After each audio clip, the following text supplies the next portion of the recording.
Hello everyone and welcome to Gaming in General's most anticipated games of 2011, in no particular order. The Witcher 2, Assassins of Kings.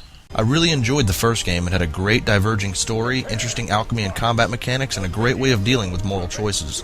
From what I've seen of The Witcher 2, it looks to improve upon all of these things. The graphics look amazing, and the promise of a bigger, more fleshed out world with zero loading times sounds pretty good as well. From the developer diaries I've watched, they are putting an astounding amount of detail into this game, designing entire, fully realized towns that you might not even see. Developer CD Projekt is hoping that things like this will encourage multiple playthroughs. I can tell you that if The Witcher 2 is anything like the first game, I'll definitely play it more than once. The Witcher 2 is looking to be one hell of an RPG that is sure to take up a great deal of my time. Crysis II. The first Crysis, upon release, was one of the best looking games in existence. Of course, that is if you had a computer powerful enough to run it. And it was a pretty fun game to boot. Crysis 2 looks to have a much more optimized game engine work and look amazing, but be far less demanding on your hardware. The game takes place in New York City as opposed to the jungles of Korea, so it's going to be interesting to see if the same guerrilla warfare tactics will be used in the sequel. Crysis 2 looks to be a bit more linear this time around with some context-sensitive set pieces, but I hear it will still offer you the freedom to handle situations as you see fit. Also, the newly revamped multiplayer looks to be much better than the first games, boasting a perk system of sorts that offers incentives based on your playstyle. With new enemies, a new location, and a new suit, we'll see if Crysis 2 can surpass the original.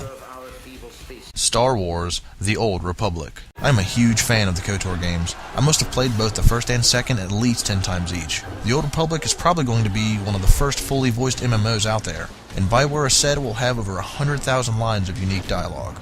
Each class looks to have a vastly different playstyle that all look pretty cool, ensuring that not everyone will be choosing either Jedi or Sith.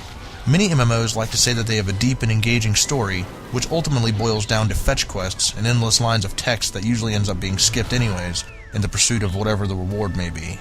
What really grabbed my attention though is the fact that story is so important to Bioware, and that this game will feature the popular dialogue wheel seen in many of their games, that leads me to believe that everyone will have a unique experience based on their choices throughout their character's journey.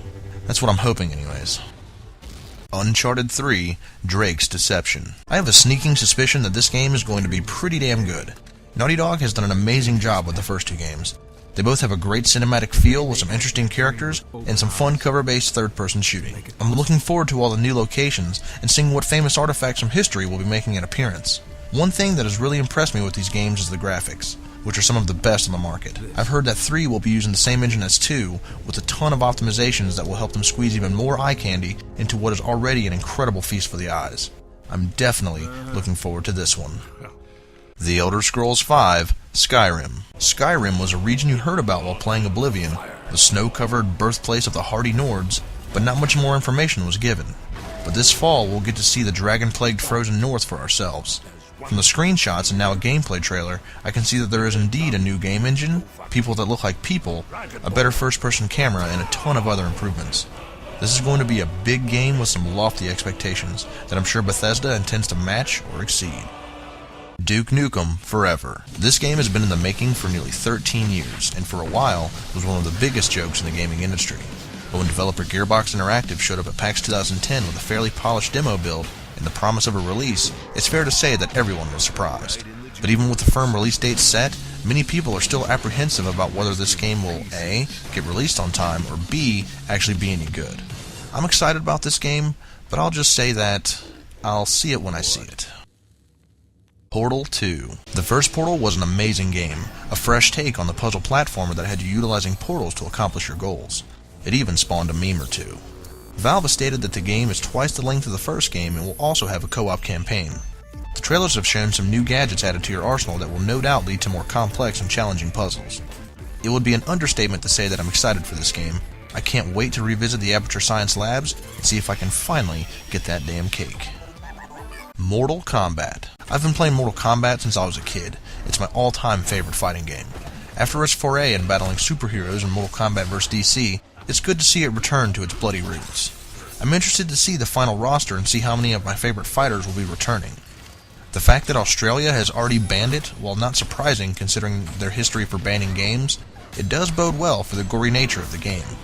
This game looks fun, violent, and... What am I talking about? This game looks like Mortal Kombat. Metal Gear Solid Rising. Metal Gear is one of my #1 all-time favorite game series. This game started out with a bit of controversy with the announcement that it would not only be appearing on the PS3, but the 360 as well. Many Metal Gear fans' reactions to this news was a collective, "What the f***?" Now, the long-dead console fanboy in me could see their point, but the way I see it, the more people that get to experience Metal Gear, the better. Not much has really been shown except for a teaser and a tech demo showing off some sword mechanics. I have some big questions about this game, such as, when does the story take place in the overall storyline? Will Solid Snake make an appearance? Will it be good? And so on and so forth. There's no doubt that I'm going to play it, but I'm going to remain cautiously optimistic. Batman Arkham City. Batman Arkham Asylum did for Batman games what Christopher Nolan did for the Batman movies. They took Batman seriously. The first game was amazing. The devs at Rocksteady really knocked it out of the park. With an intriguing story, a fluid combat system, and all the gadgets you've come to know and love, this game made you feel like the Dark Knight. I can't wait to play as Batman in his element, patrolling Gotham, gliding through the night, grappling to rooftops, and dispensing more of his fear-inspired justice. The trailer alone will be enough to get you excited about this game. Even though it's not actual gameplay, it was an incredible trailer and a nice way to reveal the game last December. The game world is said to be 5 times bigger than the first, with a more dynamic combo system and the return of Kevin Conroy, Mark Hamill, and hopefully more of the voice cast from the 90s cartoon. These are all great signs that bode well for this promising game. This has been Gaming in General's most anticipated games of 2011. Thanks for watching.